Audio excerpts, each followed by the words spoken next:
I don't think so. Okay, We've hey been, everybody.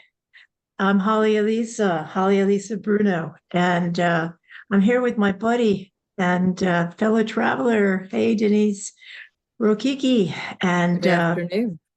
hey, good afternoon, sweetie. Every Monday, Denise and I get together. We share about how do we walk each other home? How do we, as trauma survivors who endured a lot of violence and shame and oh dear, disdain and uh, physical abuse, violence, endured this as children. How do we, as adults, have good lives? How do we not deny what happened and at the same time not be controlled or defined by it? That's a tough thing, what defines us. And today, because the two of us are in the United States, and because things have radically changed in this country just in 1 week, spend 1 week, um, I want to pick up on a statement that Robert Reich said. Robert Reich is a podcaster as well, and he was one of Bill Clinton's executives that he like cabinet member. Advisor. He was an advisor, and I think he was a cabinet member too. And he's remained a critic of what's going on. And his podcast, which I listened to yesterday with a woman who's probably in her 20s, his podcast was essentially, where's the outrage? Why are people not simply outraged about the trauma and the re traumatization that we're going through? And as I listened to Rachel Maddow and other people who do news programs in different ways, they're asking the same question: where's the outrage?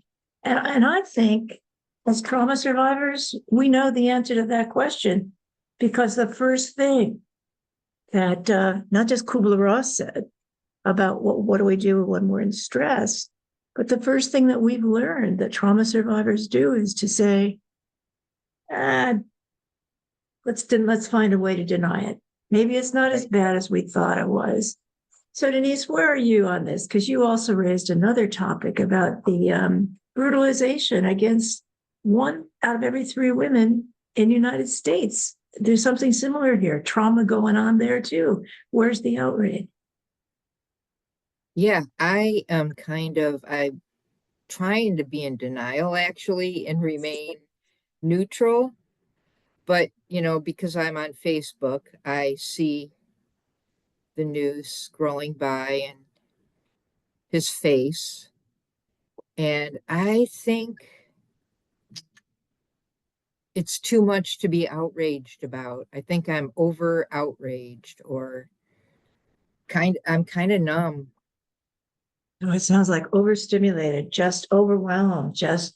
And you and I have talked about overwhelmed before. You had this gesture that was like something like this. When you felt what it was like to be overwhelmed, you had this gesture. And that suggested to me, like, I can't deal with all of this. It's too much. It's too much for any one person. It Is that is. is that what you to say more about that? Yeah, that's how I feel. There's every single thing that I care about or that I'm excited about implementing is being thwarted. I love Latino people. They're being rounded up in schools, in hospitals, at workplaces. It's outrageous, but I don't know. There's nothing I can do. That's how I feel. Does Um, this remind? Go ahead, sweetie. Same thing with, black folks are, mistreated. And so I try to live my life by working with them and cooperating. And I mean, I don't know how I'm sure they've been outraged for their whole life. by the way our culture treats them. As my colleague, our colleague actually, Dr. Valora Washington said last week, as we were preparing for a session coming up early February on her podcast, she said, we've dealt with this for 500 years. And we'll just keep dealing with it. Right. And that felt like a flat out statement of horrible reality. Yeah. And at the same That's what I time, feel like. yeah, flat out statement of horror. And yet the truth. So there it is. It's like a paradox. And I have a lot of respect for Laura. She's a real change agent, and she confronts hypocrisy, and she's making sure that we get information so that we can make decisions. But she's saying, after working her tail off in this last election, she's saying, we've tried for 500 years and we still have to keep trying.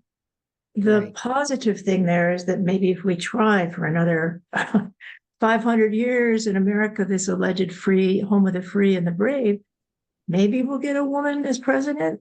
I mean, that's an outrage in itself to once again see that just as Hillary Clinton was immensely qualified Right. to be president and she was not elected, and Kamala Harris. immensely qualified. Qualified. Oh my God, not just qualified, but the experience that both of those women have. Secretary of State, head of all of the attorneys in the state of California, which is the fifth largest economy in the world. Vice president, Right. it's, I think there's a point here, Denise, that why are we not outraged? Because we're so outraged, we don't know what to do with it. Or so I'll speak for To the other myself. side of it. Right. What I'm so Other side of action. But what I try to always do is act locally. Smart. I belong to a group where our next discussion is about what now. Uh-huh. Um, Is that a local group? I still serve people, I still serve all the child cares that I serve with kindness and respect. Mm-hmm. I, I can just only treat people the way I believe they need to be treated, with respect and love and kindness. And, even though all around me in our culture, that's not happening, but one to one, Mm-hmm. that can happen. So what I hear, and I identify with you a lot, is that in a way you're keeping faith. You're keeping faith with what you believe and what you want, the way you want things to be.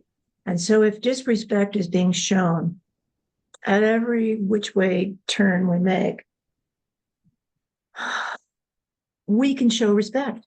I mean, also toxic masculinity. We're going to change the name of the Gulf of Mexico. We're going to buy Canada and Greenland, or not even buy them, conquer them, Invade. We'll conquer invade them. We'll invade them. And, we're members of NATO, all of us. And we out can't of the do World that. Health Organization. God, I saw the map of that. Did you see the map of that? When it was like all of the countries across the world are supporting better health for their people. And the one gray area is the United States of America. It's bizarre. But I need to remind myself that when I live in a different reality and I have a whole different worldview than the people that are in power, they don't see me. So when I'm outraged, they don't have any understanding of They what don't that's care. about. Do not care. And this is the profile of narcissism. Narcissists don't give a sweet bippy about anybody but themselves. So if a narcissist decides, hey, man, I got this power now, I'll just take over Greenland. Why not? And Panama, Right. take them over too. Why not? We could use that. Wake up in the morning and think, We well, can make money at that. yeah, like I've already got Honestly, it's cheese and capitalism. oh, there was money made, zillions of dollars made from some coin, some Bitcoin. I don't even get the language of that yet. Some Right. new currency. Cryptocurrency. Do you understand what that is? It's imaginary. It's like I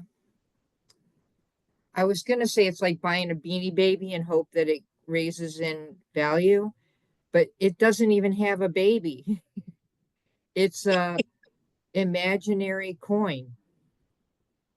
Sound like all those football teams that people really got into. They were virtual football teams, and you could have your own football teams, and you could Right. bet on them. I mean, there was this whole machinery that I didn't even get involved with, but it had people, mostly men, but some women too, totally betting a lot of money on this stuff. The thing that offends me, and offend is a soft word for how outraged I am, is that I remember years and years and years, exemplified mostly by Jimmy Carter, when the president of the United States was ethically obliged not to have any money coming in as a result of being president. That would be a conflict of interest. Right. Jimmy Carter sold his peanut farm. Right. That was his family's business for years. He sold it, and he didn't give it to his kids to manage as if they were going to pretend they were doing it on their own. I mean, Right. yeah, No, it's it's bizarre. it is. Our And values are being challenged. values and deeply rooted systems of democracy.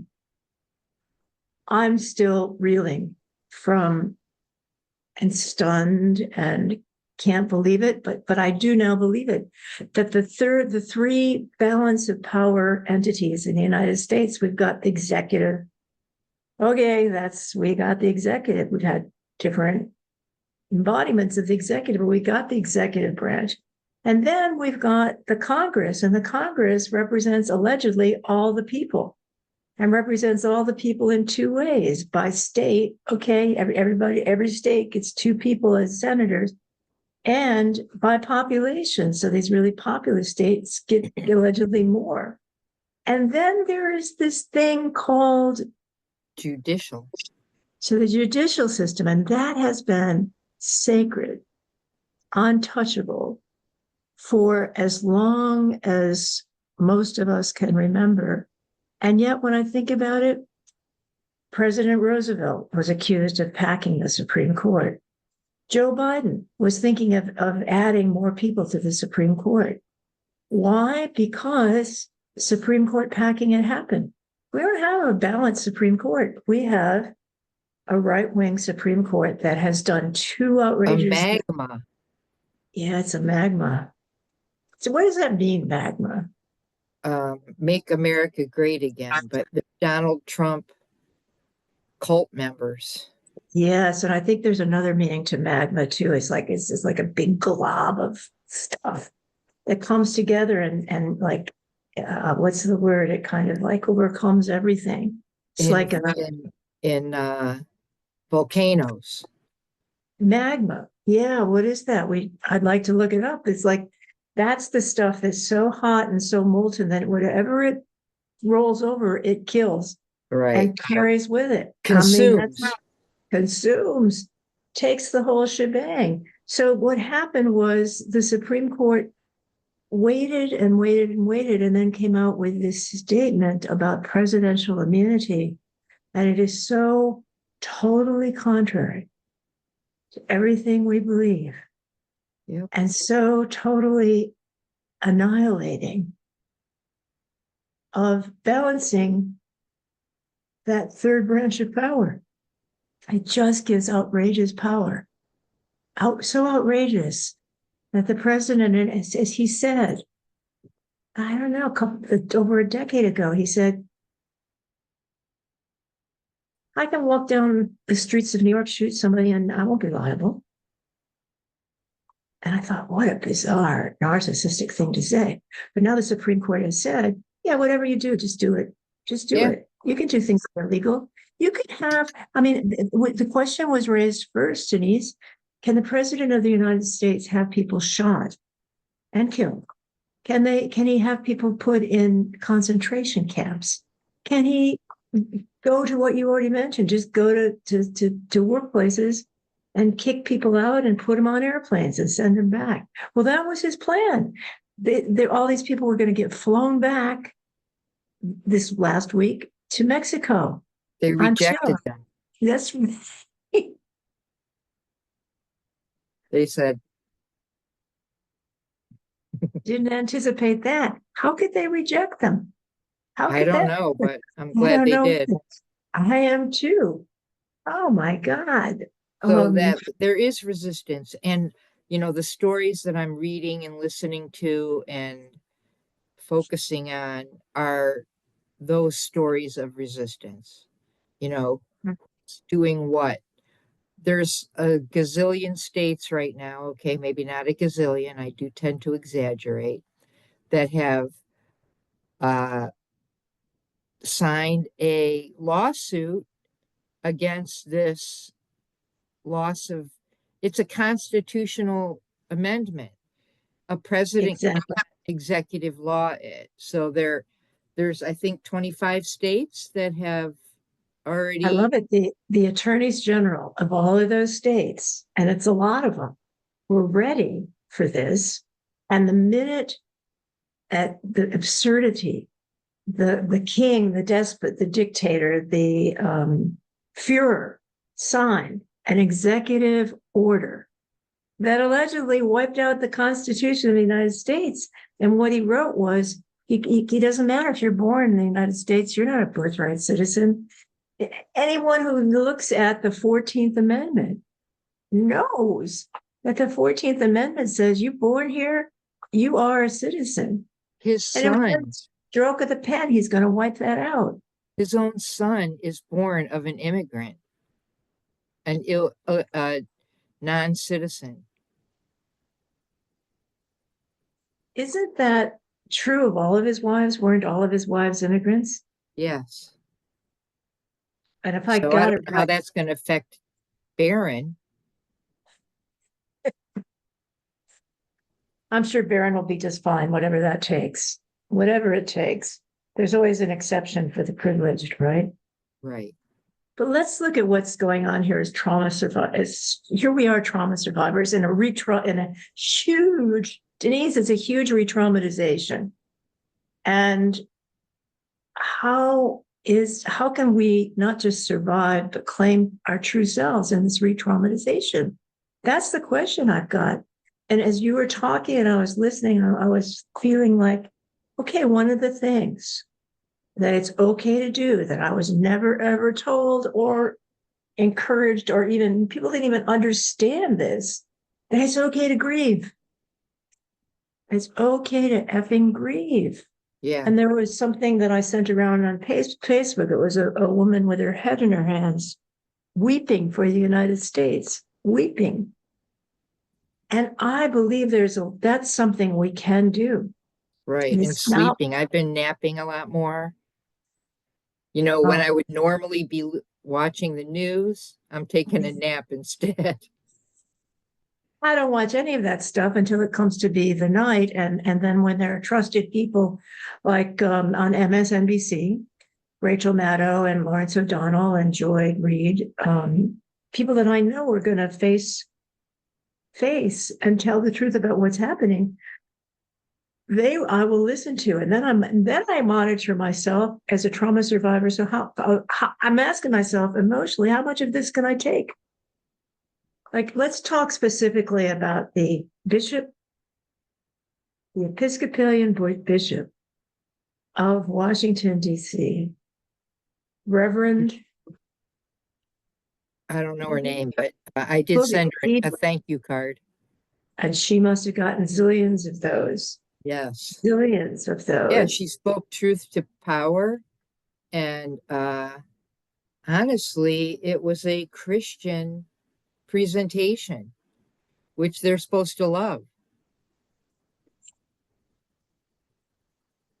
Certain parts of Christianity that can be loved, and there are other parts that, I mean, it's a pick and choose thing. I have relatives who became Catholic, and they call themselves, if they're really honest about it, pick and choose Catholics. Well, I like this part of the practice, but I don't like that part. So I'll go with what I like, and I won't do the other stuff. And they're pick and choose Christians. You know what?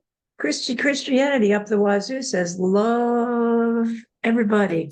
That's it. Love everybody. And we can go back to whatever that Leviticus. Leviticus got a lot of stuff in there about hate everybody. Hate everybody. You do this, you're going to hell. You do that, you're already in hell. You do that, you're at the least in purgatory. But Leviticus is so self-contradictory that if we quote that, it's again the pick and choose. Well, gay people are going to hell. But then wait a minute, who came later? Jesus Christ came later and said, wait a minute. Whoever, hasn't sinned. What was this thing about they were stoning a woman? And he said to them, step up, whoever has never sinned gets to throw the first stone. Yeah, throw it. Right. And that requires now here's the myth there. Here's the rupture. To be able for me to admit that I have done something wrong means I can't be a narcissist, because narcissists never do anything wrong. When on earth has the felon who's the head of the United States, when has he ever said, I apologize, I made a mistake? Can anybody remember that? No. It won't happen. It can't He's happen. incapable. Correct. Mentally, just like I, as a trauma survivor with complex post-traumatic stress disorder, I work sometimes moment to moment, hour to hour, sometimes every day on facing and rewiring, reprogramming the way my brain is set up. My brain is set up to default to fear. And when I find myself doing that, I talk with myself about it. Do I want to do that? Is there something else I can do? Can I just walk outside for 10 minutes?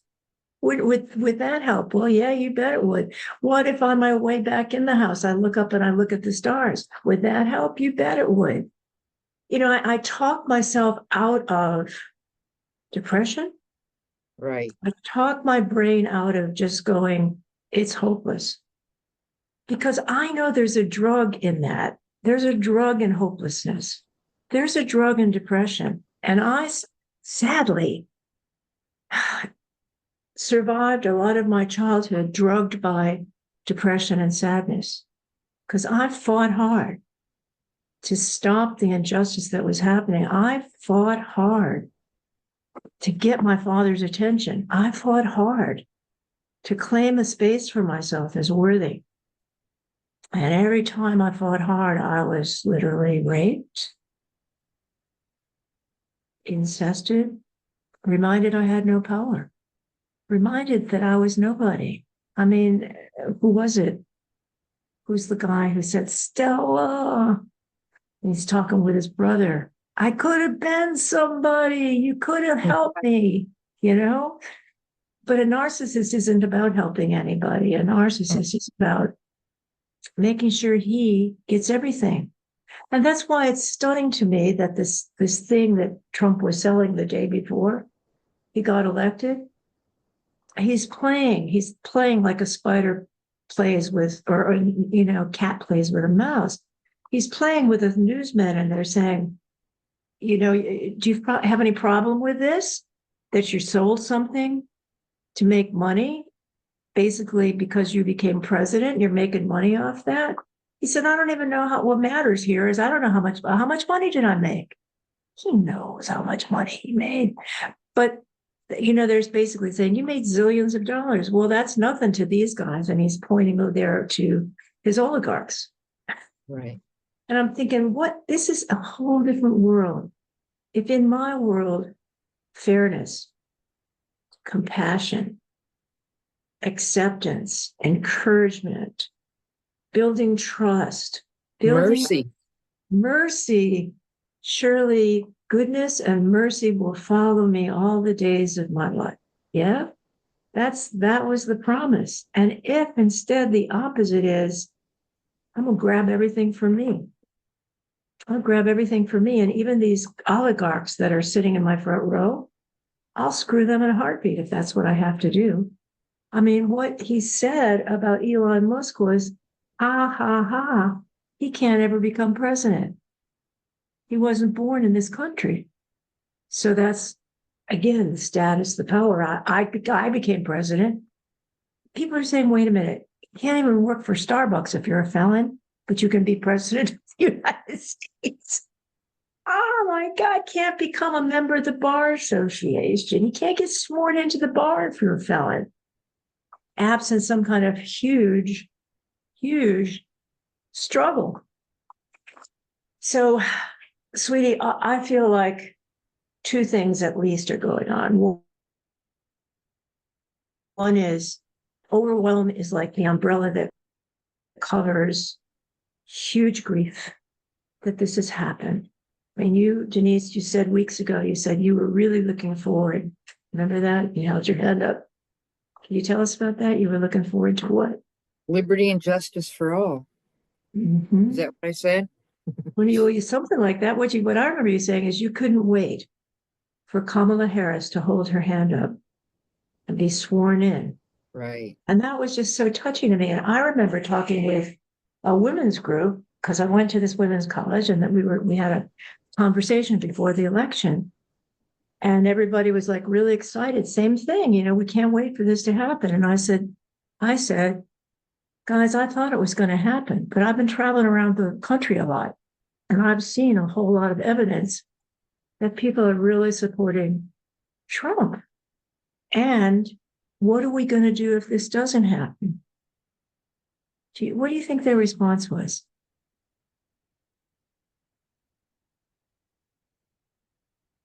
We'll resist. Actually, that would have been very sensible. The response was also very sensible. What they said was, that can't happen.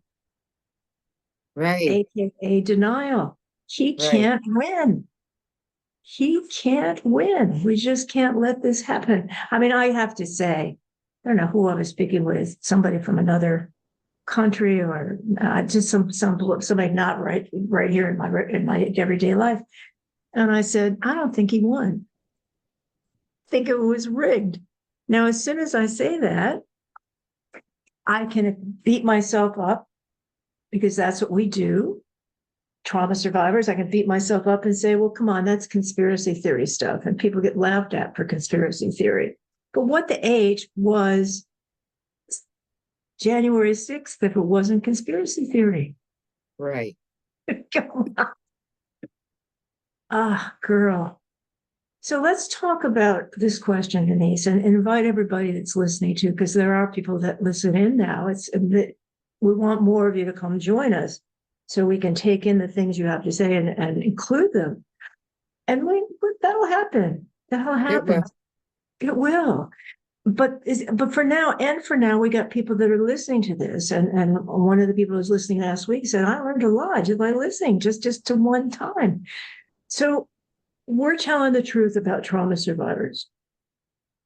And my question is, how do we as trauma survivors not just get through, because that's surviving, but find a way to make a difference?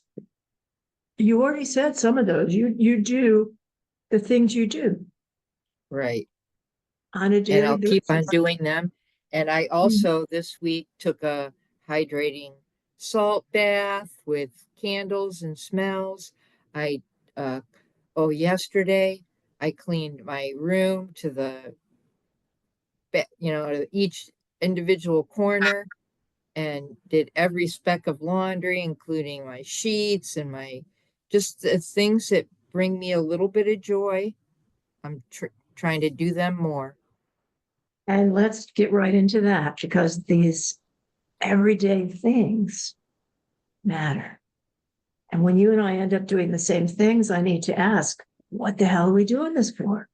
So, for example, I went through my home and I made sure that every plant was watered. And then I went back and made sure that every plant was fertilized. And I made sure that every plant that had some dead leaves on it or something, that those were gone. That was huge because I feel buoyed up. I feel Right. life You when know I. that there's evidence that the plants actually are sentient. They Mhm. recognize us. They get excited when we come home and things like that. Well, I kiss my plants. I mean, I'm going to just say that if I'm growing flowers in my garden, there's just stunning, beautiful flower, I just kiss it. If there's a bee in it, I like namaste to the bee. And yeah, now we know that everything has conversations. Trees have conversations with each other. Plants have conversations with each other. So I take great heart just seeing that these big philodendron plants that I have are like, they are all over the place happy.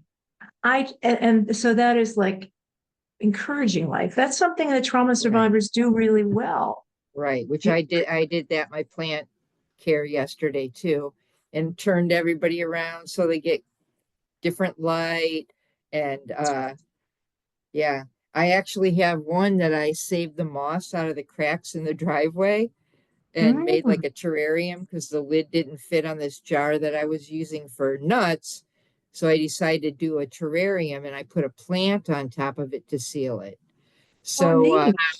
it started looking a little brown, but so for the day yesterday when I was doing all my stuff, I opened it up and just, I tried to listen to it. What's wrong?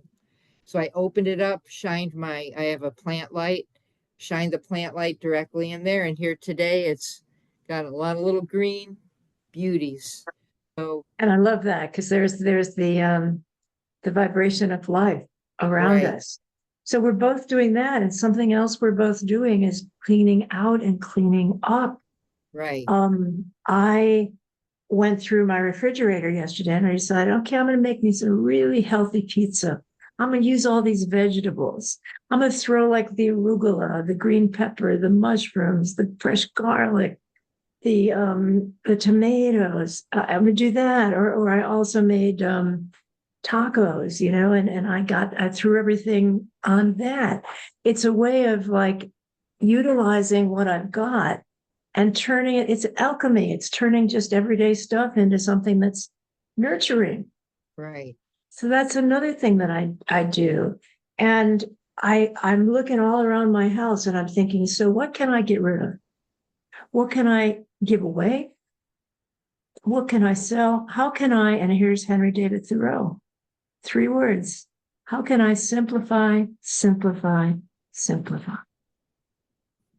And that is all these things are life giving. And as trauma survivors, we were life defeated. Our life force was turned into rubble. right. Our Or life, self-hate. it turned to self-hate, it turned to self-destruction. Right. That's how I got endometriosis, I believe. I believe it is. You were young, right? How old were Uh, you? I was 30? 27 when it started. Mm-hmm. Mm-hmm. And it's how I got heart disease. Oh, yeah, it's hereditary heart disease. My father had it up the wazoo. Aunts and uncles all had it.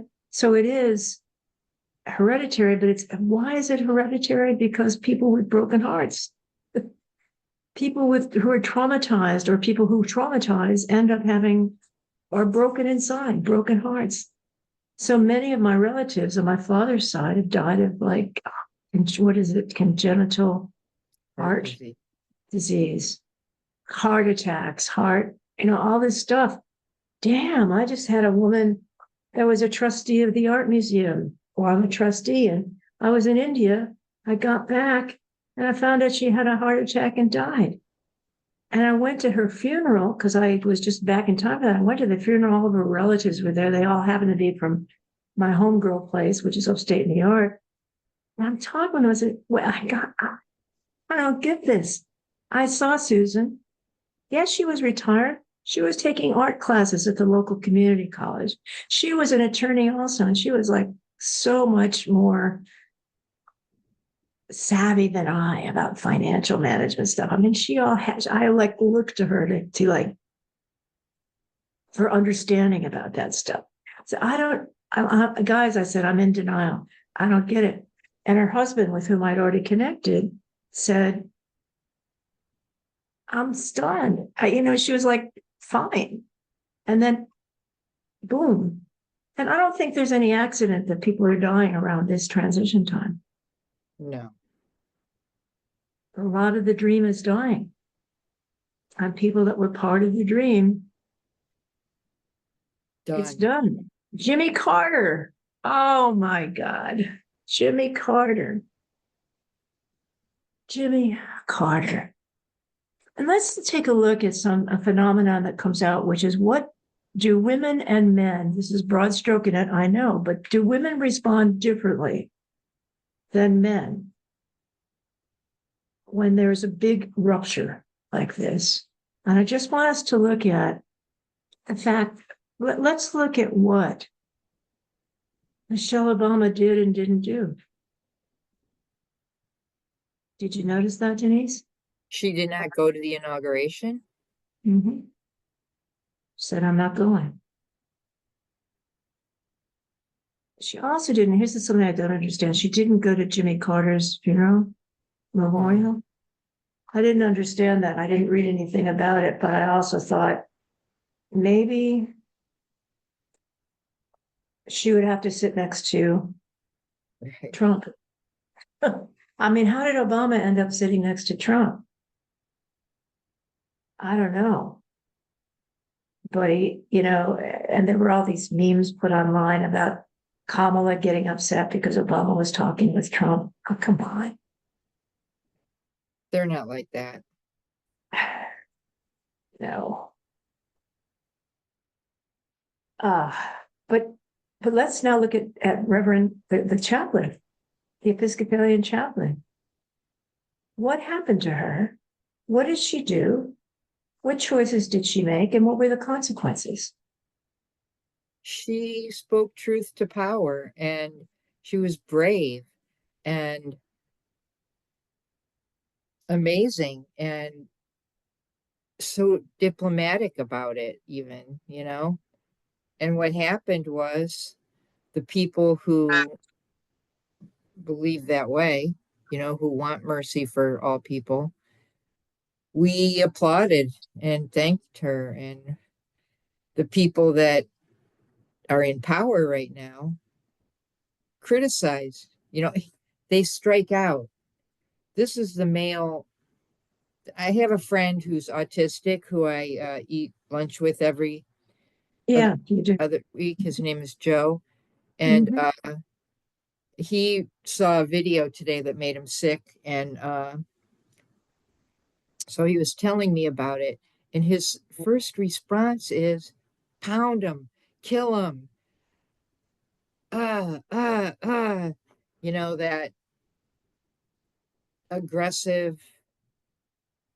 And women go back and think about it and process it and plan a response, a sensible, merciful response. I don't know. That's my perspective. And I also have a brother, which he tends to be that way also, to if somebody bugs you or crosses you, you attack. Mm-hmm. I have a friend who's lesbian, and she had some kind of hormonal issue, and to recover, she had to get injections of testosterone. And she said, "Holly Elissa, boy, did I feel different. When I was on testosterone, I didn't really give a sweet pippy what anybody thought about me. I could just walk through any situation and not care. I didn't care. And that reminded me of one of the first issues of Ms. Magazine and I was so outraged when I read this, because there was a guy who said, I can go to any party and know immediately that I'm superior to at least 50% of the people there. And I remember the psychology of law school was to learn that I was superior, that my brain and capacity to think legally was superior. In fact, I had another woman teach me that because I didn't accept what she was teaching me. We had a real rupture. She said to me, as I was looking to decide which law school to go to, and I was wanting to find out what were these different law schools like for women. So I was interviewing this woman whose name I had been given as a feminist in one of the law schools. And she said, after we talked a little bit, she said, well, you're really bright. You're going to do fine in law school. And I can tell you this. After a while, you're not going to want to talk with anybody that's not an attorney. My mouth is jaws down. Because I've got a real history of this. I've got a mother that didn't finish high school. And I made sure that I paid respect to what she had that was a strength. She might not have had she did not have academic knowledge, but I paid respect to what I could find in her, which I did, that was respectable. Anyway, this woman, when she said that, and she was so clear that I would feel superior, and she said to me, other people be too slow.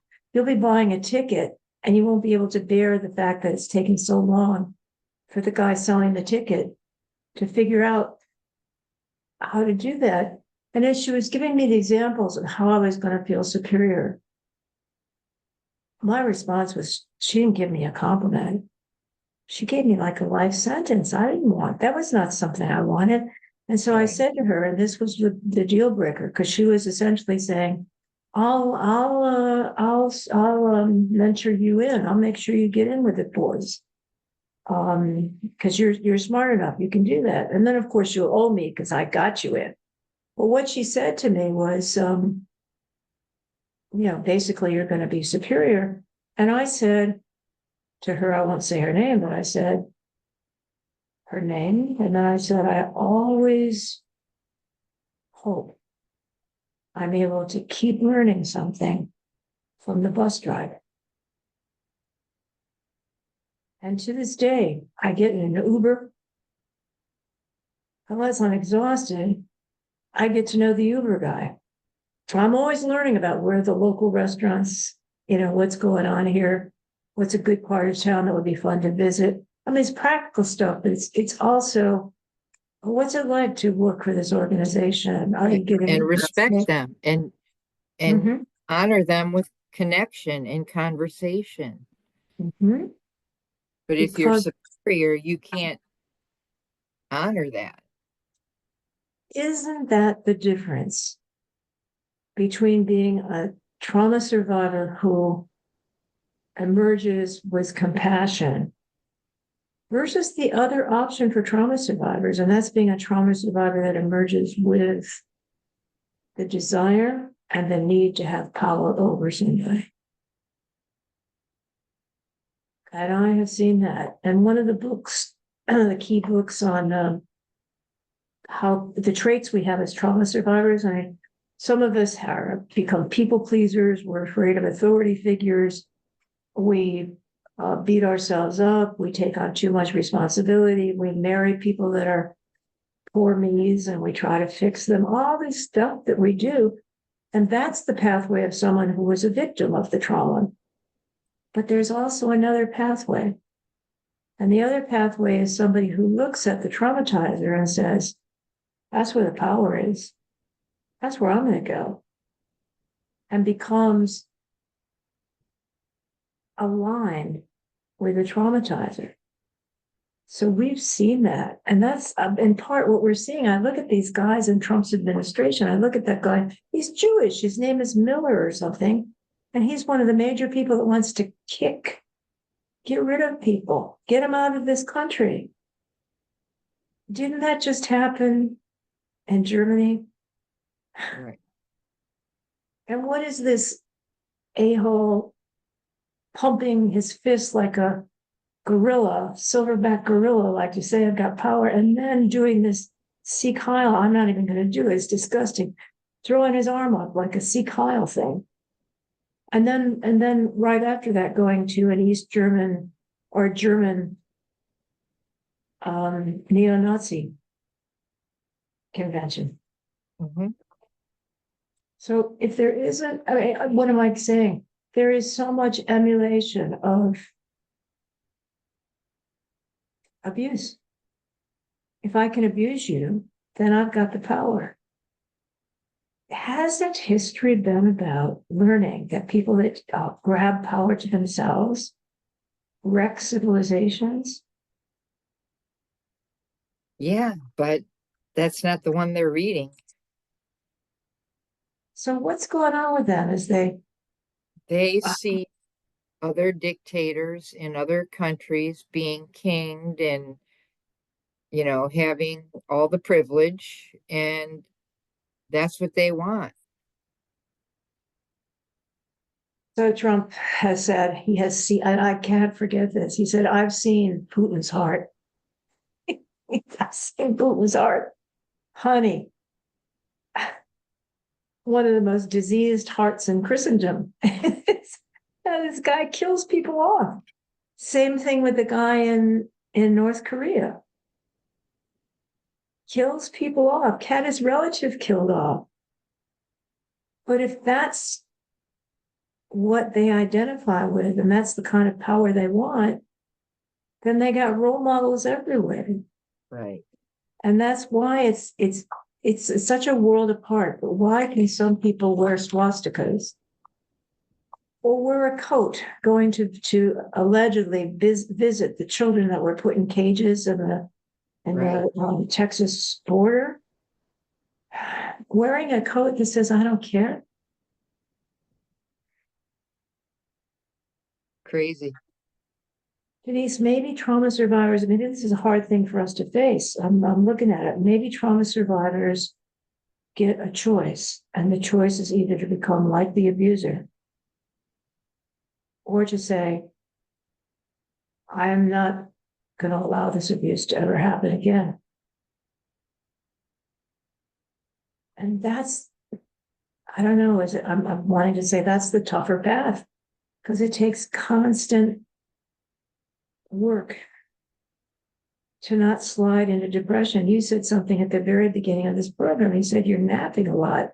Girl, I napped more this weekend, the weekend of the inauguration, because I couldn't bear it. I couldn't bear to be conscious.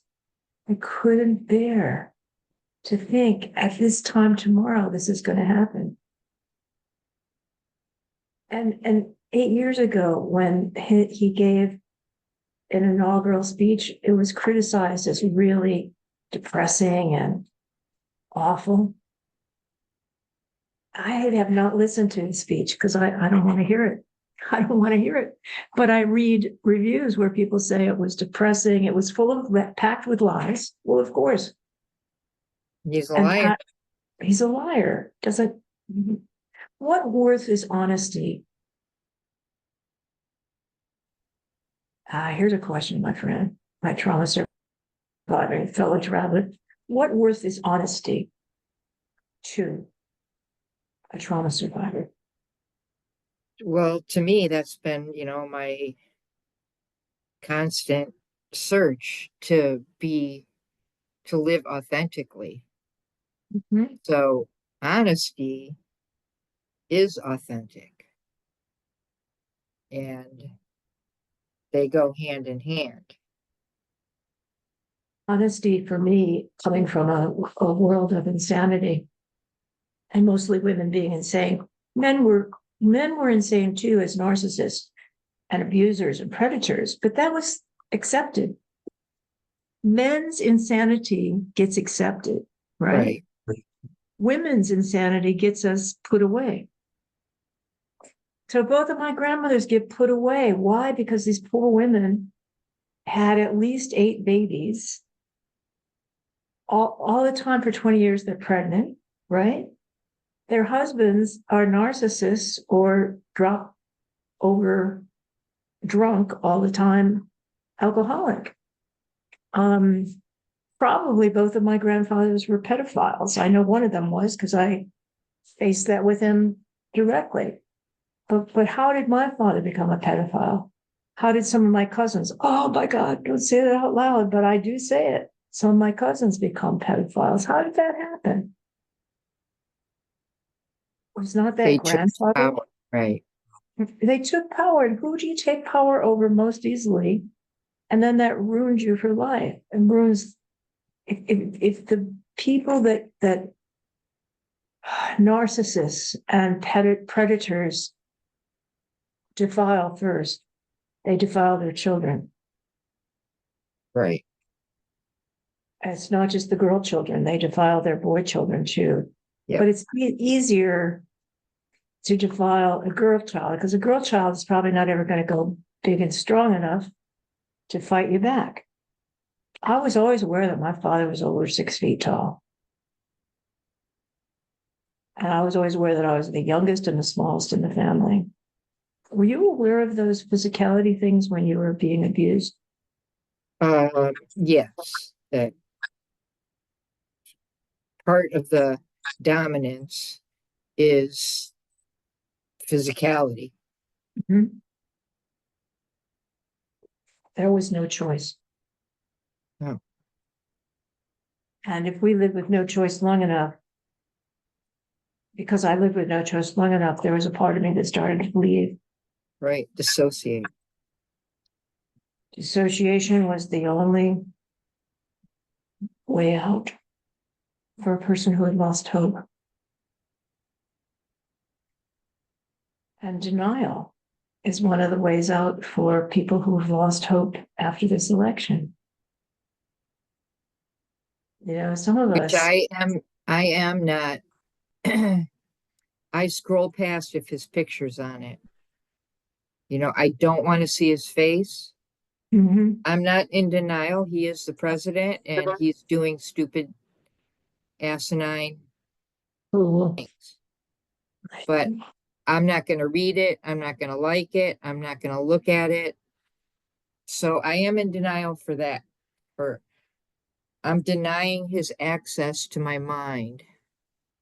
You have a right to do that. You have a right to do that.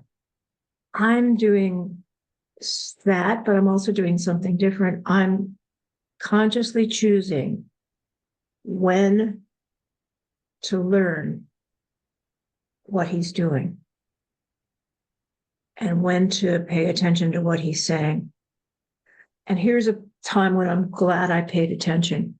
When the chaplain, the bishop, Episcopalian bishop of Washington, D.C., chose to say to him, and she did it with great respect and great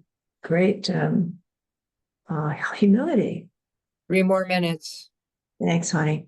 With all this humility, she said, look, I ask you. She wasn't saying, I'm telling you. No. She was saying, I ask you, I invite you. Every family, Republican, Democrat, has got gay and lesbian kids that are wondering, should I stay alive? There are people that are in our neighborhoods, in our communities, in our churches that are cleaning, they're serving people in hospitals, they're picking our fruit. Without them, how do we live? And to scare them to death, kind of what I ask you to reconsider that. And I read his words. And his first words were, you little slime. He didn't say those words, but he basically meant that. You little called Reverend. Mm-hmm. You just better get on your knees and apologize to me. Right. What? What is she going to apologize for?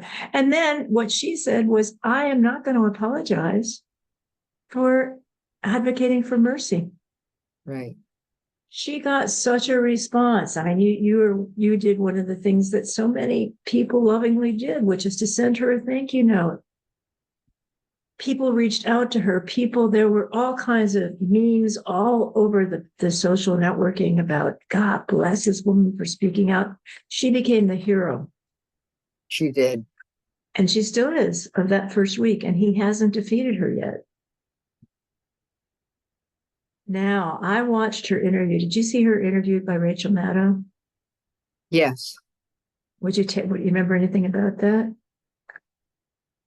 I just thought she's genuine and authentic and trying to do the right thing. An example of that, I agree with you. And one example of that was when Rachel Maddow said to you, you speak all the time. So when you give a speech, it's probably just an everyday thing to you. You and I speak. You go in and you work with kids. I go in and I work with adults, and I get scared almost every time. There's something very human about that, because I'm meeting a whole new group of people. Even if it's a group of people that I've worked with for a whole semester, they're coming in and they got all these different things that happened to them this week, and they're going to be in a different place. And I need to be there present and read them and read what they need so I can connect with them and help them connect with what they're learning. So there she was. I watched Rachel go, oh, when this woman said, yeah, I'm scared. I'm scared. Right. She didn't scared. Right. I mean, that's human. That's like Gandhi saying the morning that he was assassinated, he turned to one of his helpers and he said, I just don't think I've done enough. There's something about humility and always knowing that there's more work to be done. And we need to wrap, you're right. That is one of the ways in which trauma survivors live our lives. We give up as much of the self-abuse and self-deprecation and self-hatred as we can. I'm always working on that, but I give it up. And at the same time, I shake hands with compassion for everybody. In fact, I remember one time saying, I could have compassion for Hitler. I could understand why he became the way he was. But at the same time, there comes a point, a threshold where if I'm using my power to kill, harm, abuse, shame other people, that's a threshold that can't go on for me. This has got to end. When you mentioned about how abusers take power, I recalled that the most powerful or the most manipulative thing that I do when I tutor a child, I put them against the wall and I'm on the outside so that they're contained. I do that. And do you do that in a way that makes a difference to help them? It's so that they're secure in a little spot. I'm on one side, the wall's on the other side. Like I want them to be safe there. Mm-hmm. You've I got to also want them continue. to stay. Right. But look how quickly love can tip into control. Right. And so you need to be conscious. And when I do that kind of thing, I need to be conscious too. I'm like, if I'm working with 1,000 people and some of the people in the back are like on their iPhones or something, and everybody else is really engaged, and these people in the back are talking, I tip into asking myself, how do I want to be with those people in the back? Part of me says, it's okay. They've chosen not to be engaged. They're missing something. But the other part of me says, just walk back there. Right. Just walk back there and Throw an eraser at them. That's what the nuns used to do when we were kids. Throw an eraser, right? And make them clean up the chalkboard after everybody goes. And that chalk dust was awful. So, sweetie, let's wrap because we are at the end. And I'm feeling like, okay, we've had 1 week in fascist America. Yes. As two trauma survivors walking each other home. And the question we started with was Robert Reich's question, where's the outrage? How do you think we've answered that question? It's building, and I know that it will come to a point where I will be activated to be demonstrative of my outrage. Hmm? But at this point, I'm not ready to. I mean, if there was a protest tomorrow about immigration, I would go. Mm-hmm. You know, I would join a group. But my own personal individual outrage, I'm trying to nurture myself, stay safe with myself. That's where I'm at. My I hear outrage you. is building, however. Mm-hmm. And I what do you're know saying, that.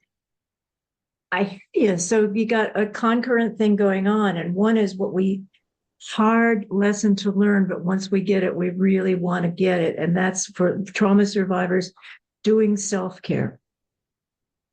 Self-care. Like I've been practicing self-care up the wazoo by resting. If my Drinking body's water, tired, drinking water, eating eating colored, healthy stuff. I right, just read this thing about if I drink a glass of wine, that cuts 5 minutes off my life. It's probably true. But I met with this woman who's an expert on breast cancer in a preventative way. And she said, look, the data says that for women drink, that's one of the most harmful things we can do. Like I would have, come on, and my Sicilian thing, glass of wine with dinner. What's the deal? It's not a deal. It's not addictive. It's just part of it. But now I haven't been doing that for weeks because I'm thinking, So what I want to I'm say to going to wrap, need all those 6 minutes, right? I got you, girl. I got you. Look, I want to say that I'm outraged. I have been outraged for a very long time. I was outraged by my father, but I think that there's a kind of energy level of outrage that I can't stay in. I can't stay in that tension. It's like cortisol spurting throughout my body. But I can decide, and this is something I want to thank you for as I wrap up here. You do the monthly, the moons. You do the Right. moons. It's going to be a new moon Wednesday. Good. And So what on I did was Wednesday, right, on next start this again. this Wednesday, make intentions, you know. Mhm. I make 3 wishes usually, just, for the daughter, the mother, the crone. Gotcha.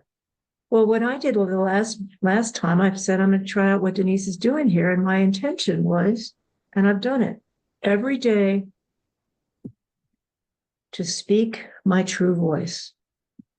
Because I have come to see as a trauma survivor, when I speak my true voice, sometimes it scares people. Sometimes they go running for the hills. Sometimes they want to kill me. Sometimes they want to hurt me. Sometimes they want to like avoid me or separate me.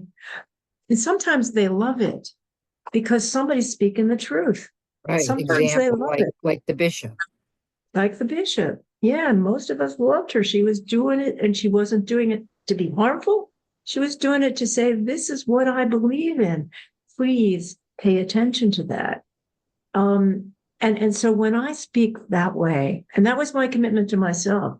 And the one thing I can say it's made a difference to other people. I know that because I can see other people going, oh my God, I'm really glad you said that. Or somebody else saying, how are you out there so much of the time speaking the truth? And what my response is, I stay sane. I stay soulful and I stay sane when we do this program. When I meet with trauma survivors, when a question comes to me and I say, I don't know how to do that, but here's what I want to learn, or I've messed up. And here's what I've learned from that. Speaking the truth, speaking from my true voice, not the defended voice, that's a part of resistance to Nazism, resistance to fascism, resistance to being put to sleep. Now, I'm going to keep doing that. But with this new moons, I'll ask myself again, what is my intention? Maybe I'll keep going with that because it's something very healthy about Right. Sometimes you want to continue this practice to that. solidify it. So, You said that. So let's close with this, Denise. Let's just ask our people, our fellow travelers, trauma survivors and friends of trauma survivors, how do you want to maintain your integrity? Maintain your soul. Honor your true self at this really bizarre, destructive, cruel, masculine, gone on a rampage time. How do you want to do that? And do you feel you're safe enough to do that? And we'll meet again. We will. Live well. What is that? Live well and prosper. Right. Pretty close to I love you. Yeah. Okay, my friends, I'm so glad you're with us. And Denise, again, thank you for being an honest and loving fellow traveler. Right on. I'll see you next week. We got it. Thanks, everybody. Stop recording.